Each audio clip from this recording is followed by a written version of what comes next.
जो मिलन हुआ, आप कहाँ से आ रहे हैं, कहाँ को जा रहे हैं? प्रभु ने कहा कि नारायण, मैं तो जो हूँ ना आगे मार्ग देख रहा हूँ, इधर जंगल में परिभ्रमण कर रहा था तो मुझे ये पंथ मिला और इस पंथ पे मैं चल रहा हूँ। पता नहीं कहाँ जाना इस पंथ ने, तो मैं इस पंथ पे, इस रास्ते पे चल रहा हूँ। अच्छा कहाँ? तब जाकर के भगवान नारायण ने पूछा कि प्रभु आप कहाँ जा रहे हैं?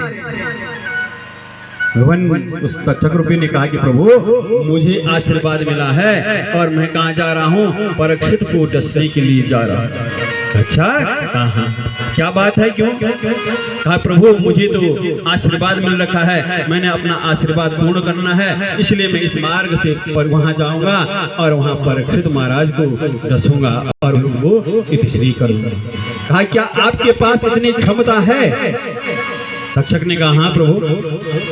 फिर पूछा भगवान नारायण ने कि प्रभु आप कह रहे हैं मैं उसे डसूंगा और वो इतिश्री हो जाएगा, क्या आपके शरीर में इतनी क्षमता है? कहाँ है?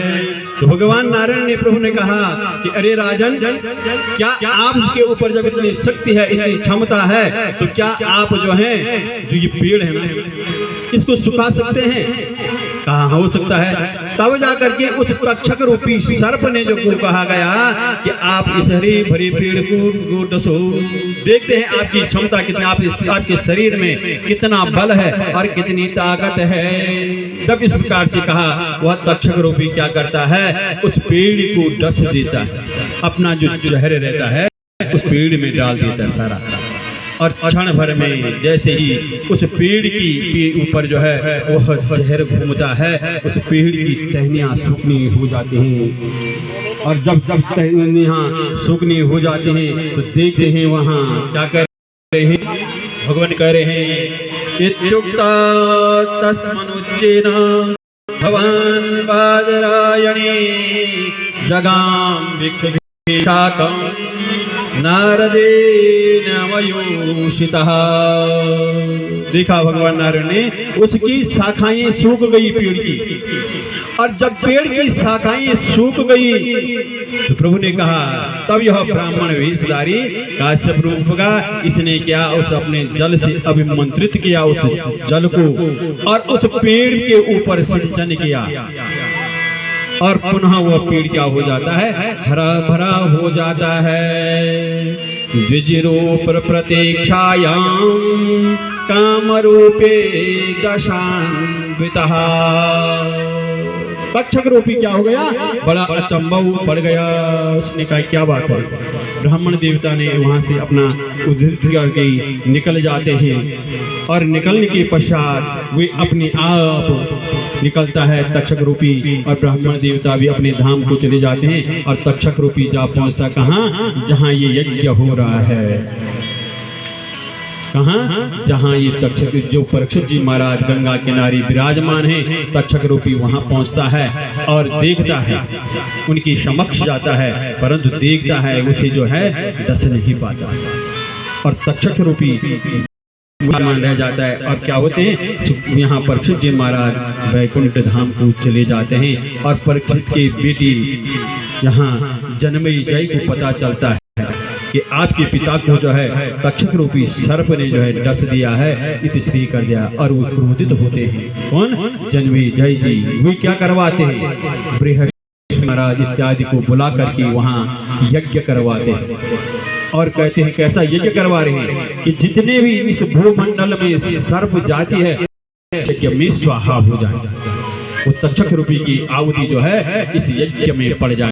जन्मी जय जी क्या करते हैं, यज्ञ करवाते हैं, अनेक प्रकार की वहाँ यज्ञ होना शुरू हो जाता है।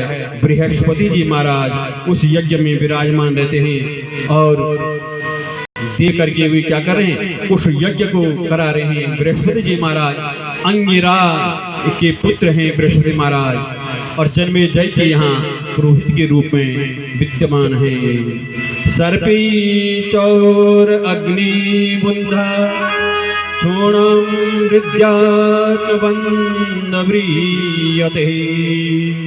और ये सर्प, तक्षक रूपी जो सर्प है ना, वो कहाँ जा छुपता है? इंद्र के आसन के नीचे जा करके छुप जाता है।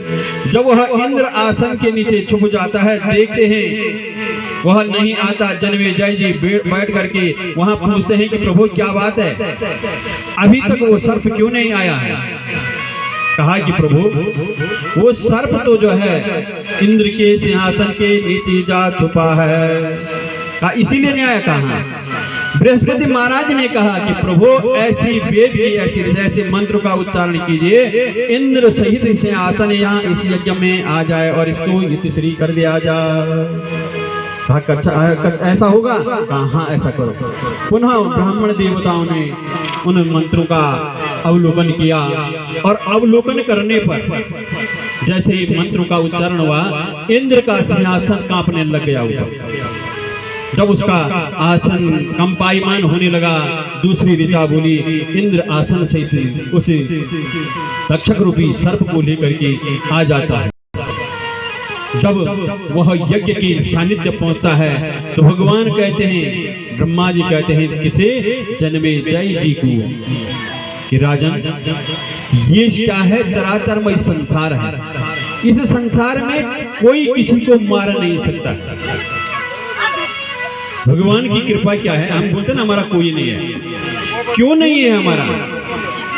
सारे इस संसार की रचने करने वाला हर प्राणी, हर जीव का क्या है? रक्षक है। कौन है वह? जो यहाँ जो है नीली छाती करके आता है। भगवान नारायण है ना, जो नीली छतरी करता है प्रत्येक प्राणी के ऊपर। जीव है ना, एक कीट चलता है जमीन में, उसकी रक्षा भी वही करता है। और प्राणी वायु की रक्षा भी वही करता है। पर प्राणी को क्या है? मनुष्य रूपी शरीर है ना, पाप रूपी शरीर मिला है हमें, पुण्य करने के लिए मिला है। परंतु ये शरीर क्या करता है? पाप करता है। कि जिसमें क्या सोच रहा मनुष्य कि जो कुछ